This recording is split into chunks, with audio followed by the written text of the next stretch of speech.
الشيطان الرجيم بسم الله الرحمن الرحيم الحمد لله رب العالمين الصلاة والسلام على أشرف الأنبياء والمرسلين وعلى آله وأصحابه ومن سار على نهجه بإحسان إلى يوم الدين أما بعد அளவற்ற அருளாளனும் நிகரில்லா அன்பாளனுமாகிய அல்லாஹு தஆலாவின் பெயரை கொண்டு இந்த நிகழ்வை ஆரம்பம் செய்கின்றேன். அன்பின் இஸ்லாமிய சொந்தங்களே, அஸ்ஸலாமு அலைக்கும் வரஹ்மத்துல்லாஹி தஆலா வபரகாத்துஹு. டிஎம் நியூஸ் ஊடக வலை அமைப்பினரால் புனிதமிக்க ரமலான் மாதத்தை சிறப்பிக்கும் முகமாக அதிலே மக்களுக்கு நல்ல பல செய்திகள் சென்று சேர வேண்டும், மக்கள் அதன் ரமலானுடைய பூரண பலனையும் அடைந்து கொள்ள வேண்டும் என்கின்ற நன்னோக்கில் மர்ஹபன் யா ரமலான் என்கின்ற தலைப்பிலாக இந்த மார்க்க உபன்யாச நிகழ்வினை ஏற்பாடு செய்து நடத்தி வருகின்றனர். அந்த வகையிலே அவர்களுடைய நல்ல எண்ணங்களை அல்லாஹு தஆலா ஏற்று அங்கீகரித்து அருள் பாலிக்க வேண்டும் என்று பிரார்த்தித்தவனாக இன்றைய தினமும் ஒரு சிறிய விடயத்தினை ஞாபகப்படுத்தி நாங்கள் எங்களுடைய ஈமானை தூசு தட்டி எங்களது நோன்பிலே காணப்படுகின்ற குறைபாடுகளை நிவர்த்தி செய்து கொள்ளலாம், அதன் ஊடாக பூரண நன்மைகளை அடைந்து கொள்ளலாம் என்று நான் நினைக்கின்றேன். அல்ஹம்துலில்லாஹ். அன்பின் சொந்தங்களே, அல்லாஹு தஆலாவின் நல்லடியார்களே, அல்லாஹு தஆலா கூறுவதாக ஸல்லல்லாஹு அலைஹி வஸல்லம் அவர்கள் கூறினார்கள், குல்லு அமல் இப்னி ஆதம் லஹு இல்ல ஸௌம் இன்னஹு லீ வ அன அஜ்ஸி பிஹி. ஒரு மனிதன் செய்கின்ற ஒவ்வொரு அமலும் அவனுக்குரியது, நோன்பை தவிர. நோன்பு எனக்குரியது, அதற்கு நான் கூலி வழங்குகிறேன் என்று ஸல்லல்லாஹு அலைஹி வஸல்லம் அவர்கள் குறிப்பிட்டார்கள். அல்லாஹு தஆலா கூறுவதாக ஸல்லல்லாஹு அலைஹி வஸல்லம் அவர்கள் கூறினார்கள், அதாவது ஒவ்வொரு அமலும், ஒவ்வொரு நல்ல காரியங்கள், ஒரு மனிதன் புரிகின்ற ஒவ்வொரு செயற்பாடுகளும் அவனுக்கே உரியது, நோன்பை தவிர. இந்த நோன்புக்கு அல்லாஹு தஆலா தான் தன்னுடைய கரத்தினால் கூலி வழங்குவது போன்று இந்த ஹதீஸ் அமைந்து காணப்படுவதை நாங்கள் பார்க்கின்றோம். இதற்கான காரணத்தை அந்த ஹதீஸின் தொடரிலே நாங்கள் பார்க்கின்ற போது ஸல்லல்லாஹு அலைஹி வஸல்லம் அவர்கள் சொன்னார்கள், யதஉ தஆமஹு வ ஷராபஹு வ ஷஹ்வதஹு.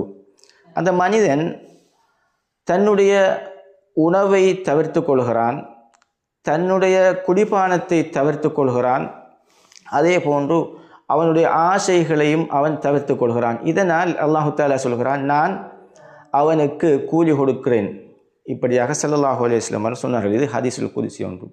உண்மையில் அன்பின் சொந்தங்களே, அல்லாஹு தஆலாவின் நல்லடியார்களே, இந்த ஹதீஸை வைத்து நாங்கள் பார்க்கின்ற போது ஸல்லல்லாஹு அலைஹி வஸல்லம் அவர்கள் குறிப்பிட்ட இந்த ஹதீஸின் மிக முக்கியமான இரண்டு பகுதிகள் காணப்படுகின்றன. ஒன்று, ஒரு மனிதன் உணவை தவிர்த்து கொள்வதும் குடிபானத்தை தவிர்த்து கொள்வதும். இது ஒரு மனிதனுடைய வெளித்தோட்டத்தில் காணப்படுகின்ற செயற்பாடுகள்.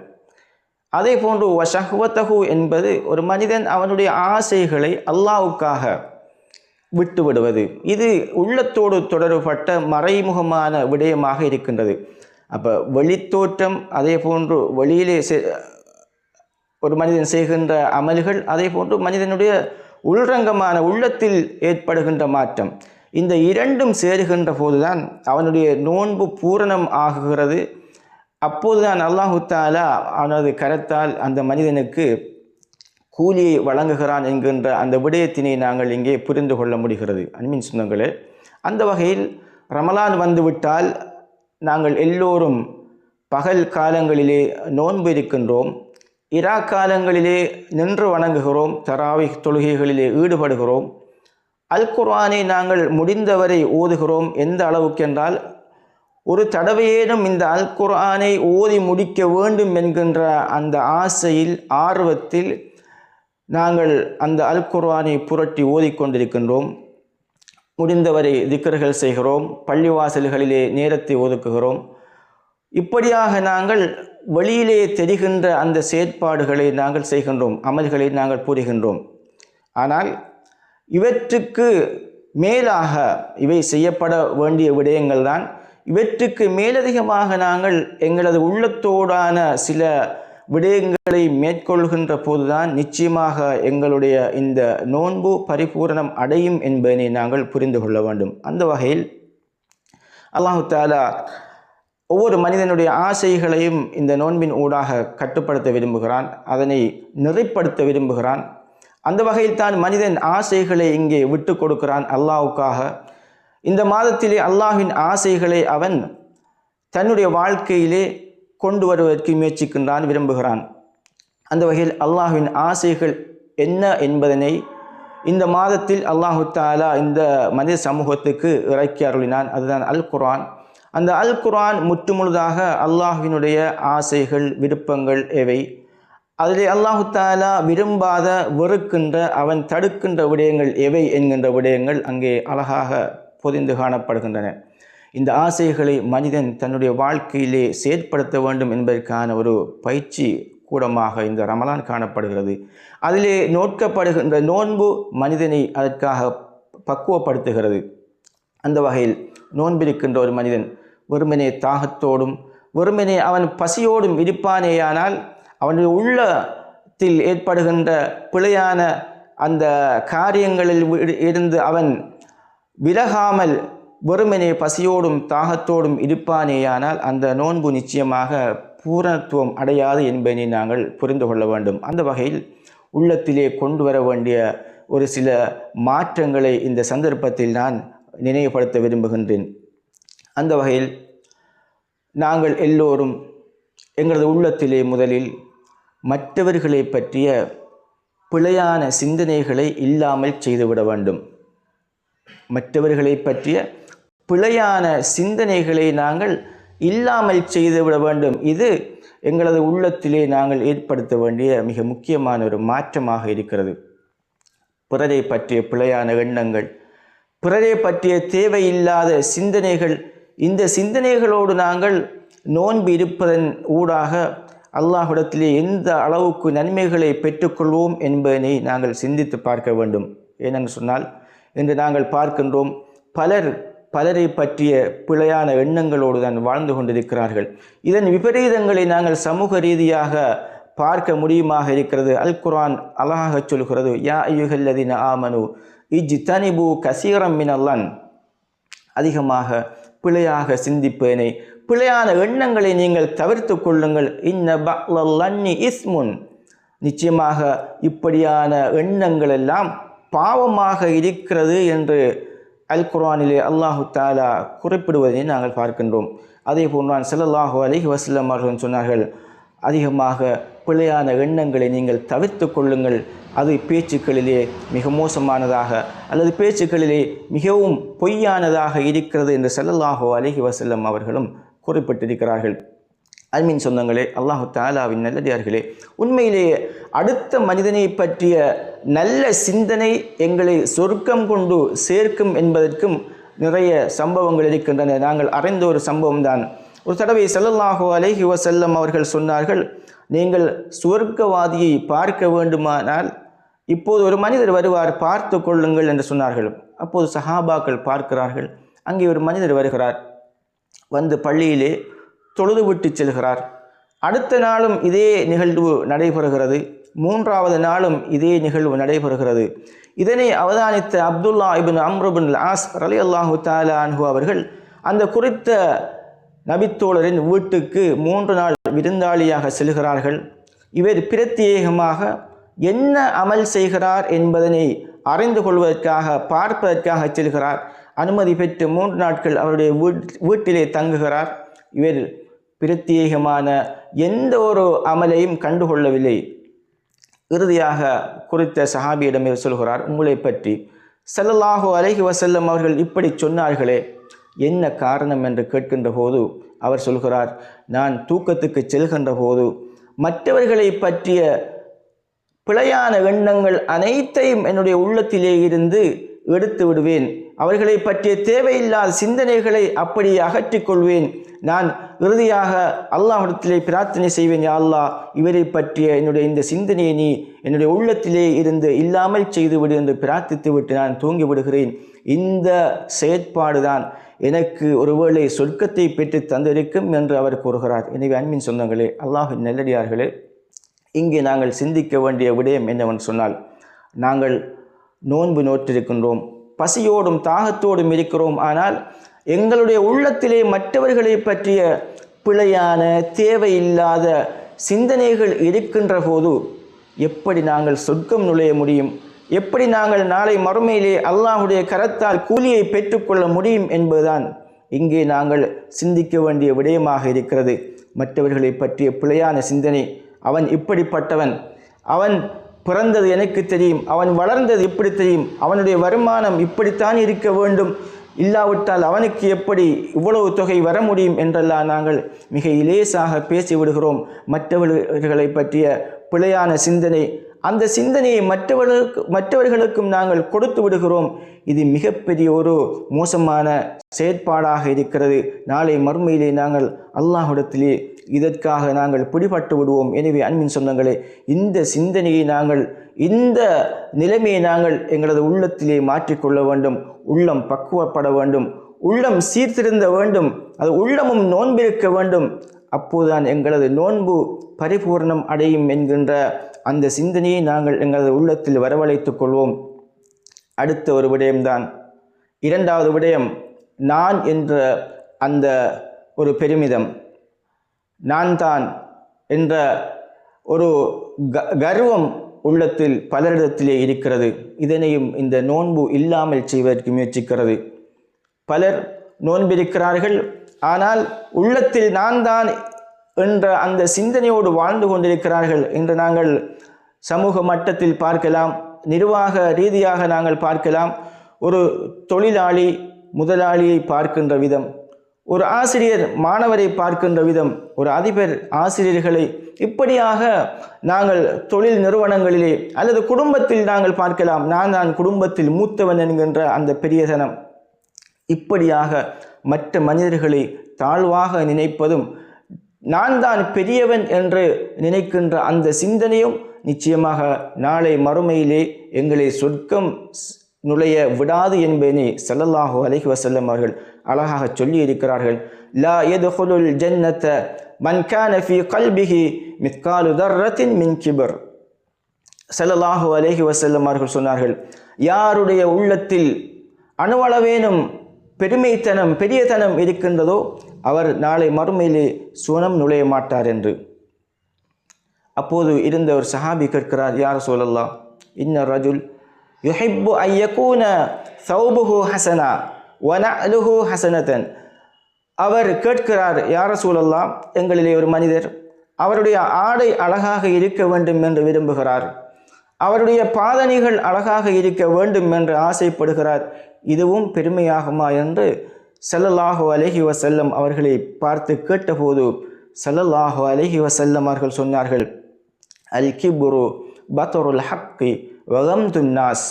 பெருமை என்பது உள்ளத்திலே தான் தான் பெரியவன் என்ற அந்த சிந்தனை என்பது சத்தியத்தை மறுப்பதும் மற்றவர்களை வகம்துன் நாஸ் மனிதர்களை இழிவாக தாழ்வாக கருதுவதும் என்று ஸல்லல்லாஹு அலைஹி வஸல்லம் அவர்கள் மிக அழகாக சொன்னார்கள். அன்பின் சொந்தங்களே, இன்று நாங்கள் சாதாரணமாக பார்க்கிறோம், பல மனிதர்கள் இருக்கிறார்கள், தாங்கள் பணிந்து செல்வதற்கு விரும்பாதவர்கள், உள்ளத்தில் ஏதோ ஒரு வகையான கர்வத்தோடும் தான் உயர்ந்தவன் என்ற நினைப்போடும் வாழ்கின்றவர்கள்.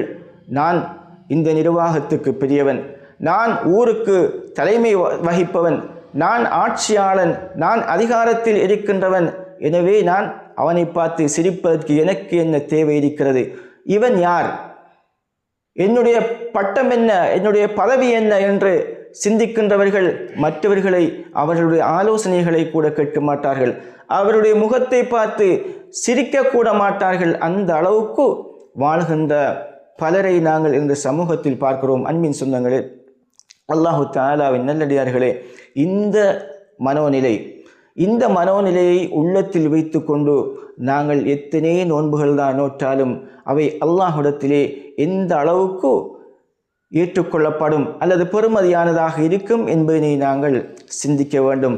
அன்பின் சொந்தங்களே, இந்த நிலைமையிலே இருந்து நாங்கள் விடுபட வேண்டும். உண்மையில் நாங்கள் சஹாபாக்களுடைய வாழ்க்கை வரலாறுகளை பார்க்கின்றோம். ஸல்லல்லாஹு அலைஹி வஸல்லம் அவருடைய வாழ்க்கை வரலாறை பார்க்கிறோம். அவர்கள் எல்லா மனிதர்களையும் ஒன்றாகத்தான் பார்த்தார்கள். தான் அல்லாஹ்வின் தூதர், தான் இந்த சமூகத்துக்கு பெரியவன், நான் மறுமையிலே மற்றவர்களை விட உயர்ந்தவன் என்றெல்லாம் அவர்கள் தன்னுடைய அந்தஸ்தை கௌரவத்தை வைத்து அவர்கள் மற்றவர்களை பார்க்கவில்லை. மாற்றமாக அவர்கள் எல்லோரையும் சம கண் கொண்டு பார்த்ததனை நாங்கள் வரலாற்றிலே காண்கிறோம். அதனால் தான் அவர்கள் நீக்ரோவோடும் நல்ல முறையிலே நடந்து கொண்டார்கள், அந்நியவர்களோடும் நல்ல முறையிலே மனச்சாட்சியோடு நடந்து கொண்டார்கள். அதே போன்று சிறுவர்களோடும் நல்ல முறையிலே நடந்து கொண்டார்கள், பெண்களோடும் நல்ல முறையிலே அவர்கள் நடந்து கொண்டார்கள். அனைவர்களிடமும் ஆலோசனைகளை கேட்டிருக்கிறார்கள். ஒரு தடவை ஸல்லல்லாஹு அலைஹி வஸல்லம் அவருடைய காலத்தில் நடந்த ஒரு சம்பவத்தினை நான் நினைவுபடுத்துகிறேன். ஸல்லல்லாஹு அலைஹி வஸல்லம் அவருடைய காலத்தில் வாழ்ந்தவர்கள் தான் பிலால் ரலியல்லாஹு தஆலா அன்ஹு அவர்கள். அவர் ஒரு நீக்ரோ அடிமை. அதே போன்று அபூதர் அல் கிஃபாரி ரலியல்லாஹு தஆலா அன்ஹு அவர்கள். இருவரும் இஸ்லாத்துக்காக கடுமையாக பாடுபட்டவர்கள். இஸ்லாத்தினுடைய ஆரம்ப காலத்திலேயே இஸ்லாத்தை ஏற்றுக்கொண்டவர் தான் அபூதர் அல் கிஃபாரி ரலியல்லாஹு தஆலா அன்ஹு அவர்கள். இருவருக்கும் இடையிலே ஒரு தடவை ஒரு வாய்த்தர்க்கம் ஏற்பட்டு விடுகிறது. அதன் ஒரு கட்டத்திலே அபூதர் சொல்லி விடுகிறார், கருப்பியின் மகனே என்று சொல்லிவிடுகிறார். உடனே இதனை பார்த்த ஸல்லல்லாஹு அலைஹி வஸல்லம் அவர்கள், அபூதரே, நீர் என்ன கூறிவிட்டார்? நிச்சயமாக உம்மிடத்தில் இன்னும் ஜாகிலியத் இருக்கிறது என்று ஸல்லல்லாஹு அலைஹி வஸல்லம் அவர்கள் கூறிய போது அந்த அபூதர் கவலைப்படுகிறார். உண்மையிலேயே இந்த அபூதரை பற்றி நாங்கள் விளங்குவதாக இருந்தால், நான் ஆரம்பத்தில் முன்னர் கூறியது போன்று இஸ்லாத்தினுடைய ஆரம்பத்தில் வந்தவர். இஸ்லாத்திற்கு ஸல்லல்லாஹு அலைஹி வஸல்லம் அவர்களை பற்றி கேள்விப்பட்டதும் மக்காவிற்குள் வந்து தேடுகிறார், எங்கே முஹம்மது இருக்கிறார் என்று தேடி அலைந்து திரிந்து ஸல்லல்லாஹு அலைஹி வஸல்லம் அவர்களை சந்தித்து இஸ்லாத்தை ஏற்றுக்கொண்டவர். இஸ்லாத்துக்காக பல கஷ்டங்களை சகித்து கொண்டவர். எதிரிகளினுடைய பல அடிகளை வாங்கியவர். பின்னொரு காலம் ஸல்லல்லாஹு அலைஹி வஸல்லம் அவர்கள் மதீனாவுக்கு ஹிஜ்ரத் சென்றதன் பின்னர் அவருடைய கோத்திரத்திலே காணப்பட்ட பெரிய ஒரு குழுவினரை அழைத்து கொண்டு வந்து இஸ்லாத்துக்குள் நுழைவிக்க செய்தவர். இத்தகைய பல சிறப்புகளை கொண்ட இந்த சஹாபி பிலாலை பார்த்து என்ன தெரியுமா சொன்னார்? இவர் ஒரு நீக்ரோ அடிமை என்று அவர் வெறுமனே விட்டுவிடவில்லை. இவர் உயர்ந்த பல சிறப்புகளை கொண்டவராக இருந்தாலும் அந்த இடத்திலேயே அபூதர் தன்னுடைய அந்த தலையை பூமியிலே வைத்து கொண்டு சொன்னார், பிலால் இப்போது வந்து அவருடைய பாதத்தால் என்னுடைய கன்னத்தில் மிதிக்க வேண்டும் என்று, இல்லாவிட்டால் நான் என்னுடைய தலையை உயர்த்த மாட்டேன் என்று சொன்னார். அந்த அபூதர் நினைத்தார், இதுதான் தனக்குரிய தௌபாவாக அமையும் என்று அவர் நினைத்தார். அன்பின் சொந்தங்களே, இன்று நாங்கள் இத்தகைய அந்த ஒரு நிலைப்பாட்டை நாங்கள் எண்ணிக்கூட பார்க்க மாட்டோம், நினைத்தும் பார்க்க மாட்டோம். இன்னும் ஒருத்தர் எங்களுடைய நெற்றியிலே எங்களுடைய தலையிலே அவருடைய பாதத்தை தூக்கி வைப்பது என்பதனை நாங்கள் ஒருபோதும் ஏற்றுக்கொள்ளவும் மாட்டோம், சகித்து கொள்ளவும் மாட்டோம். அந்த அளவுக்குத்தான் என்று நாங்கள் வாழ்ந்து கொண்டிருக்கின்றோம். ஆனால் அன்றைய சஹாபாக்கள் இப்படித்தான் பார்த்தார்கள். அனைத்து மனிதர்களையும் அனைத்து சகோதரர்களையும் உயர்த்தி பார்த்தார்கள். எல்லோரும் அல்லாஹ்வினுடைய அடிமை என்ற ஸ்தானத்தில் வைத்து பார்த்தார்கள். இதனால் தான் அன்று அந்த சஹாபி அபூதர் அவர்கள் பிலாலிடம் இப்படி சொல்லிக் கொண்டிருந்தார்கள், அவருடைய கால் தன்னுடைய நெற்றியிலே பட வேண்டும் என்று. இன்று நாங்கள் பார்க்கலாம், எங்கள் சமூகத்திலே பலர் இருக்கிறார்கள், இலேசாக சொல்லிவிடுவார்கள், அவன் என்னுடைய பாதனியிலே இருக்கின்ற தூசுக்கும் பெருமதி அற்றவன் என்று அவர்கள் லேசாக சொல்லிவிடுவார்கள். இதனை நாங்கள் பரவலாக பார்க்கிறோம். அதிகமானவர்களிடத்திலே இருக்கிறது இந்த நிலைமை. இப்படியான வாய்ப்பேச்சுக்களை நாங்கள் பார்க்கிறோம். அதே போன்று சிலர் நிமிர்ந்து திரும்பி கூட பார்க்காமல் செல்வார்கள். காரணம், அவர்களுடைய கௌரவமும் அவருடைய அந்தஸ்தும் அவர்களை இப்படி வைத்திருக்கிறது. எனவே அன்பின் சொந்தங்களே, இத்தகைய மனோநிலைகளை மாற்றுகின்ற ஒரு செயற்பாட்டை இந்த நோன்பு கொண்டிருக்கிறது. எப்படி? எந்த ஒரு பணக்காரனாக இருந்தாலும் சரி, எந்த ஒரு ஏழையாக இருந்தாலும் சரி, இஃப்தாருடைய நேரம் வருகின்ற வரைக்கும் அவன் பொறுத்துத்தான் இருக்க வேண்டும். தான் ஒரு படித்தவன், பதவியிலே இருக்கின்றவன், ஒரு மார்க்க அறிஞன் அல்லது சமூக அந்தஸ்து பெற்றவன், நாட்டை ஆளுகின்ற அரசன் என்பதற்காக அவர் நோன்பு என்ற பெயரில் நான் நோன்பு பிடித்து கொண்டு உண்டு கொண்டு இருக்க முடியும், குடித்து கொண்டு இருக்க முடியும் என்று அவர் வாழ முடியாது. அவர் உரிய நேரம் வரை காத்து கொண்டுதான் இருக்க வேண்டும். இஃப்தாருடைய நேரம் வந்துவிட்டால் அங்கே இருக்கின்றவன் பெரியவனா சிறியவனா என்று இல்லாமல் இருப்பவரிடம் ஒரு சொட்டு தண்ணீரை ஏனும் வாங்கி அவர் அந்த நோன்பினை திறக்க வேண்டும். இப்படியாக அவர் நடந்து கொள்வதை நாங்கள் பார்க்கிறோம். இத்தகைய அந்த மனோநிலை, இத்தகைய செயற்பாடுகள் ஊடாக இந்த நோன்பு மக்கள் எல்லோரும் சமமானவர்கள், எல்லோரும் இஃப்தார் அந்த நேரம் வருகின்ற வரைக்கும் காத்து கொண்டுதான் இருக்க வேண்டும். இஃப்தாருடைய நேரம் வருகின்ற வரைக்கும் அவர் எதிர்பார்த்து கொண்டுதான் இருக்க வேண்டும். அப்போதுதான் நோன்பு பூரணம் அடையும் என்கின்ற அந்த சிந்தனையை மனித உள்ளங்களிலே விதைக்கிறது. எனவே அன்பின் சொந்தங்களே, நோன்பு இந்த எல்லோரையும் சமமாக பார்க்கக்கூடிய தன்மையை உள்ளத்தில் விதைக்கிறது. அதே போன்று ஸல்லல்லாஹு அலைஹி வஸல்லம் அவர்கள் சொன்னார்கள், யாரும் மற்றவரை விட பெரியவர் அல்ல, யாரும் யாரையும் விட உயர்ந்தவர் அல்ல. மன் தவால அலில்லா ரஃபஅஹுல்லா, யார் அல்லாஹ்வுக்காக அவருடைய பதவி, அவருடைய பட்டங்கள், அந்தஸ்துகள் அனைத்தையும் விட்டுவிட்டு தாழ்ந்து செல்கிறாரோ அவரை நிச்சயமாக அல்லாஹு தஆலா உயர்த்துகிறான் என்று ஸல்லல்லாஹு அலைஹி வஸல்லம் அவர்கள் சொன்னார்கள். எனவே அன்பின் சொந்தங்களே, நாங்கள் பணிந்து வாழ்கின்ற அந்த பக்குவத்தை வளர்த்து கொள்ள வேண்டும். அல்லாஹ்வுக்காக நாங்கள் பணிந்து செல்கின்ற போது நிச்சயமாக அல்லாஹு தஆலா எங்களை உயர்த்துவான், எங்களை உயர்த்துகிறான் என்று ஸல்லல்லாஹு அலைஹி வஸல்லம் அவர்களே உத்தரவாதம் அளித்திருக்கிறார்களே.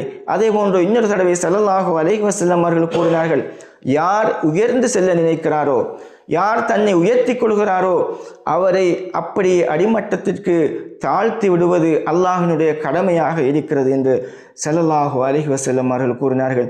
ஆக அன்பின் சொந்தங்களே, நாங்கள் நோன்பு இருப்பது அது பரிபூரணமாக இருக்க வேண்டும்.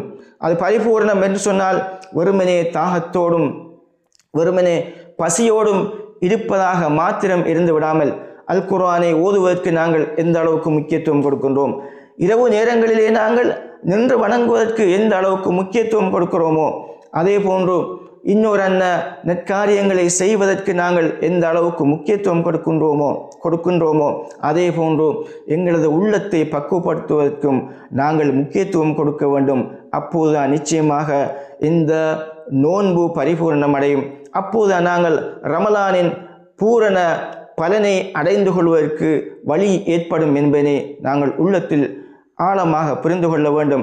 இந்த நோன்பு பரிபூரணமாக அடைகின்ற போதுதான் நிச்சயமாக நாளை மறுமையில் அல்லாஹு தஆலா அவனுடைய கரத்தால் எங்களுக்கு அந்த கூலியை வழங்குவதற்கு தயாராக இருக்கிறான். அதே போன்று நாங்கள் சத்தியத்தை பேசுகின்ற ஒரு மனிதன், அவன் எவனாக இருந்தாலும் பரவாயில்லை, அதனை ஏற்றுக்கொள்கின்ற மனோபக்குவத்தை நாங்கள் வளர்த்து கொள்ள வேண்டும். அதைத்தான் ஸல்லல்லாஹு அலைஹி வஸல்லம் அவர்கள் சொன்னார்கள், பெருமையின் அடையாளங்கள் 2. ஒன்று சத்தியத்தை மறுப்பது, அது சத்தியம், அது யார் சொன்னாலும் பரவாயில்லை, அதனை ஏற்றுக்கொள்கின்ற மனோபக்குவத்தை நாங்கள் வளர்த்து கொள்ள வேண்டும். அவன் சிறியவனாக இருக்கலாம், படிக்காத ஒருத்தனாக இருக்கலாம், அந்தஸ்திலே உயராத ஒருத்தனாக இருக்கலாம், ஆனால் அவன் சொல்வது சத்தியம் என்று சொன்னால் அதனை நாங்கள் தட்டி கழிக்காமல் ஏற்றுக்கொள்கின்ற மனோபக்குவத்தை வளர்த்து கொள்ள வேண்டும். இவை எங்களிடத்தில் வருகின்ற போதுதான் இந்த பணிவு என்கின்ற அந்த பழக்கம், அந்த மனோநிலை எங்களது உள்ளத்தில் வரும் என்கின்ற அந்த செய்தியை நான் இந்த இடத்தில் உங்களுக்கு நான் ஞாபகப்படுத்திக் கொள்கிறேன். அன்பின் சொந்தங்களே, அதே போன்றுதான் எங்களது உள்ளத்திலே நாங்கள் பிறரை பற்றிய, நான் ஆரம்பத்தில் கூறியது போன்று, பிறரை பற்றிய பிழையான சிந்தனை இருக்கின்ற போது நிச்சயமாக மறுமையிலே நாங்கள் சொர்க்கம் என்பது ஒரு எட்டாக்கனியாக ஆகிவிடலாம். இப்படியாக பல ஹதீஸ்களை ஸல்லல்லாஹு அலைஹி வஸல்லம் அவர்கள் லா யதுகுலுல் ஜன்னா என்று ஆரம்பிக்கின்ற பல ஹதீஸ்களை நாங்கள் பார்க்கின்றோம். லா யதுகுலுல் ஜன்னத காத்திஉன், யார் ஒருவர் இரத்த உறவுகளை துண்டித்து வாழ்கிறாரோ அவர் மறுமையிலே சொர்க்கம் நுழைய மாட்டார் என்று ஸல்லல்லாஹு அலைஹி வஸல்லம் அவர்கள் சொன்னார்கள். இப்படி இந்த விடயத்திலையும் நாங்கள் மிகவும் எச்சரிக்கையாக இருந்து கொள்ள வேண்டும். ரமலான் மாதம் நோன்பிருக்கிறோம், இந்த விடயங்களிலே குறைபாடோடு இருப்போமேயானால் நாங்கள் எப்படி மறுமையிலே சொர்க்கம் நுழைய முடியும் என்பதை நாங்கள் அடிக்கடி எங்களோடு கேட்டுக்கொள்ள வேண்டும். ஏதோ எப்போதோ நடந்த குடும்ப தகராறுக்காக நாங்கள் வெறுமனே குடும்பத்தவர்களுடைய உறவை முறைத்து கொண்டு வாழ முடியாது. அதே போன்றுதான் ஸல்லல்லாஹு அலைஹி வஸல்லம் அவர்கள் சொன்னார்கள், லா யதுகுலுல் ஜன்னத, ஒருத்தர் சொர்க்கம் நுழைய முடியாது யாரென்று சொன்னால் எவனுடைய தீங்கிலே இருந்து அயலவன் பாதுகாப்பு பெறவில்லையோ அவன் சொர்க்கம் நுழைய முடியாது என்று சொன்னார்கள். எனவே அண்டை அயலவர்களோடு நல்ல முறையிலே நாங்கள் எங்களது உறவுகளை பேணிக் கொள்வதற்கு முயற்சிக்க வேண்டும். அண்டை அயலவர்களோடு இருக்கின்ற உறவை நாங்கள் பலப்படுத்திக் கொள்ள வேண்டும். அதனையும் இல்லாமல் அவர்களோடும் உறவில்லை, எங்களது உறவுகளோடும் நாங்கள் உறவில்லை, அதே போன்று எங்களது நண்பர்களையும் அடிக்கடி பிரிந்து இப்படி உறவுகளை நாங்கள் துண்டித்து வாழ்கின்ற போது மறுமையிலே நாங்கள் சொர்க்கம் நுழைவது என்பது அது ஒரு எட்டாக்கனியாக ஆகிவிடும் என்கின்ற அந்த சிந்தனையை நாங்கள் எங்களது உள்ளத்தில் வரவழைத்துக் கொள்வோம். ஒருமினே நோன்பு இந்த குறைபாடுகளோடு இருக்குமேயானால் அது குறைபாடுடைய நோன்பாக ஆகிவிடும் என்பதை நாங்கள் புரிந்து கொள்ள வேண்டும். அதே போன்றுதான் இன்னும் ஒரு விடயத்தினையும் இந்த சந்தர்ப்பத்தில் நான் ஞாபகப்படுத்திக் கொள்ள விரும்புகின்றேன். அன்பின் சொந்தங்களே, நாங்கள் நோன்பிருக்கிறோம், இராக்காலங்களிலே நின்று தொழுகிறோம், அல் குர்ஆனை ஓதுகிறோம், அல்லாஹ்விடத்திலே அதிகமாக நாங்கள் பிரார்த்தனை செய்கிறோம், துஆ செய்கிறோம். ஸல்லல்லாஹு அலைஹி வஸல்லம் அவர்கள் ஒரு தடவை சொன்னார்கள், ஒரு நீண்ட தூர பயணியை பற்றி சொல்லிவிட்டு அவர் புழுதி படிந்த முகத்தோடு இருக்கிறார், அழுக்கான ஆடையோடு இருக்கிறார், அவருடைய முடி அப்படியே பறந்ததாக ஒரு வகையாக இருக்கிறது, களைப்பிலே இருக்கிறார். அவர் அல்லாஹ்விடத்திலே பிரார்த்தனை செய்கிறார், யா ரப் யா ரப் யா ரப் என்று அவர் பிரார்த்தனை செய்கிறார். ஆனால் மத்அமுஹு ஹராம் வ மஷ்ரபுஹு ஹராம் வ மல்பசுஹு ஹராம் வ உதிய பில் ஹராம் ஃபஅன்னா யுஸ்தஜாபு லிதாலிக். அவருடைய உணவு ஹராம், அவர் குடிப்பது ஹராம், அவருடைய ஆடை ஹராம், அவர் ஹராத்திலேயே வளர்ந்து கொண்டிருக்கின்றவர். இப்படியாக அவர் ஹராம் கலந்த வாழ்க்கையோடு இரண்டர கலந்து வாழ்ந்து கொண்டிருக்கின்ற மனிதர் அல்லாஹை எப்படித்தான் அல்லாஹ் அல்லாஹ் அல்லாஹ் என்று அழைத்தாலும் அன்னா யுஸ்தஜாபு லிதாலிக், அந்த பிரார்த்தனைக்கு அல்லாஹு தஆலா எப்படி பதில் அளிக்க முடியும்? அன்பின் சொந்தங்களே, இங்கேயும் ஒரு செய்தியை நான் உங்களுக்கு ஞாபகப்படுத்திக் கொள்ள விரும்புகிறேன். நாங்கள் ஹராம் ஹலால் பேணி வாழ்கின்ற அந்த வாழ்க்கை மிக முக்கியமானது. அதுவும் எங்களது உள்ளத்தோடு தொடர்பானது. உள்ளத்தை பக்குவப்படுத்துவதிலே அந்த விடயத்திலே நாங்கள் மிகவும் எச்சரிக்கையாக இருந்து கொள்ள வேண்டும். இல்லாவிட்டால் உள்ளமும் நாசமாகி எங்களது செயற்பாடுகளும் நாசமடைந்துவிடும். நாங்கள் எங்களது வருமானத்தை ஹலாலாக ஈட்டுகின்றோமா அல்லது ஹராமாக ஈட்டுகின்றோமா என்பது எங்களுக்கும் ரப்புக்கும் தான் தெரியும். எனவே எங்களது ஆடை ஹலாலாக இருக்க வேண்டும், எங்களது உணவு ஹலாலாக இருக்க வேண்டும், நாங்கள் இருக்கின்ற இடம் ஹலாலாக இருக்க வேண்டும், நாங்கள் குடிக்கின்ற பானம் ஹலாலாக இருக்க வேண்டும். இப்படியான ஹலாலான நிலைமைகளோடு ஹலாலாக நாங்கள் அல்லாஹ்விடத்திலே குந்தி பிரார்த்தனை செய்கின்ற போதுதான் எங்களது பிரார்த்தனைகள் ஏற்றுக்கொள்ளப்படும், எங்களது தௌபாக்கள் அங்கே அல்லாஹ்விடத்திலே அங்கீகாரத்தை பெறும் என்கின்ற அந்த விடயத்தினை நாங்கள் எங்களது உள்ளத்திலே ஆழமாக பதிந்து கொள்ள வேண்டும். நான் நோன்பிருக்கிறேன், ஆனால் ஹராம் ஹலால் போன்ற விடயங்களிலே எனக்கு எந்த அக்கறையும் இல்லை, நோன்பிருக்கிறேன் என்று நாங்கள் பசியோடும் தாகத்தோடும் இருந்து கொண்டு அல்லாஹ்விடத்திலே பிரார்த்தனைகள் செய்வோமேயானால் அந்த பிரார்த்தனை நிச்சயமாக அல்லாஹ்விடத்திலே அது ஏற்றுக்கொள்ளப்படும் என்பதற்கு எந்த விதமான உத்தரவாதமும் கிடையாது. எனவே நாங்கள் ஆரம்பத்திலே இருக்கின்ற குறைகளை எல்லாம் நீக்கிவிட்டு உடல் ரீதியாக நாங்கள் அனைத்து குறைபாடுகளையும் நீக்கிவிட்டு அல்லாஹ்விடத்திலே வருகின்ற போது நிச்சயமாக அல்லாஹு தஆலா எங்களை ஏற்று அருள் புரிவதற்கு தயாராக இருக்கிறான். ஸல்லல்லாஹு அலைஹி வஸல்லம் அவர்கள் கூறினார்களே, யார் ஒரு மனிதன் ரமலான் மாதத்தை அடைந்தும் அவனுடைய பாவங்கள் மன்னிக்கப்படவில்லையோ, யார் ஒரு மனிதன் ரமலான் மாதத்தை அடைந்தும் அவனுடைய பாவங்கள் மன்னிக்கப்படவில்லையோ, மன்னிக்கப்பட்டு அவன் சொர்க்கவாதியாக ஆகவில்லையோ அவன் நாசமாகட்டும் என்று ஜிப்ரீல் அலைஹிஸ்ஸலாத்து வஸ்ஸலாம் அவர்கள் எனக்கு முன்னால் நின்று துஆ செய்தார்கள். அதற்கு நான் ஆமீன் என்று கூறினேன் என்று கூறிய அந்த சம்பவத்தினை நாங்கள் அறிந்து வைத்திருக்கின்றோம். எனவே அன்பின் சொந்தங்களே, இந்த ரமலான் எங்களுடைய வாழ்க்கையிலே எங்களுக்கு கிடைத்த இறுதி ரமலானாக, கடைசி ரமலானாக, கடைசி வாய்ப்பாக இருக்கலாம். இந்த வாய்ப்பை நாங்கள் முடிந்தவரை பயன்படுத்தி கொள்ள வேண்டும். இதிலே எங்களை நாங்கள் புடம் போட்டு கொள்ள வேண்டும். எங்களை நாங்கள் சீர்திருத்தி அந்த சொர்க்கத்தை அடைந்து கொள்வதற்கு முயற்சிக்க வேண்டும். இந்த ரமலான் என்னை விட்டு பெறுகின்ற போது, ரமலான் ஆரம்பிக்கின்ற போது எப்படி நான் இருந்தேனோ அப்படியே இந்த ரமலான் எங்களை விட்டு பிரிந்து செல்கின்ற போதும் நாங்கள் இருப்போமேயானால் இந்த ரமலான் வந்ததில் எனக்கும் எந்த பிரயோசனமும் இல்லை, அந்த ரமலான் என்னிடத்தில் எந்த மாற்றத்தையும் ஏற்படுத்தவில்லை என்பதுதான் அதன் அர்த்தமாகிவிடும். நாங்கள் மிகவும் அந்த ஜிப்ரீல் அலைஹிஸ்ஸலாத்து வஸ்ஸலாம் அவர்களுடைய அந்த பிரார்த்தனைக்கும் நாங்கள் உரித்தானவர்களாக ஆகிவிடுவோம் என்பதை அடிக்கடி உள்ளத்தில் பதிந்து சிந்திக்க வேண்டும். அது தொடர்பாக எச்சரிக்கையாக இருக்க வேண்டும். கடைசி ரமலானை நல்ல அமல்களோடு நற்காரியங்களோடு நாங்கள் கழிப்பது போன்று நாங்கள் எங்களது உள்ளத்தையும் பக்குவப்படுத்தி பெருமை, பிறரை பற்றிய தீய சிந்தனை, பொய் பேசுவது, புறம் பேசுவது, தேவையில்லாத வார்த்தைகளை வெளியிடுவது, இப்படியான உள்ளத்தோடு தொடர்பான பல பக்குவங்களையும் எங்களுக்குள் நாங்கள் இந்த பாவங்களிலிருந்து விலகுவதன் ஊடாக உள்ளத்தை நாங்கள் பக்குவப்படுத்தி நல்லவர்களாக ஆகுவதற்கும் முயற்சிக்க வேண்டும் என்கின்ற அந்த செய்தியை இந்த சந்தர்ப்பத்திலே நான் உங்களுக்கு ஞாபகப்படுத்தி முடித்துக் கொள்கின்றேன். வாஹிரு தஅவானா அல்ஹம்துலில்லாஹி ரப்பில் ஆலமீன். அஸ்ஸலாமு அலைக்கும் வரஹ்மத்துல்லாஹி தஆலா வபரகாத்துஹு.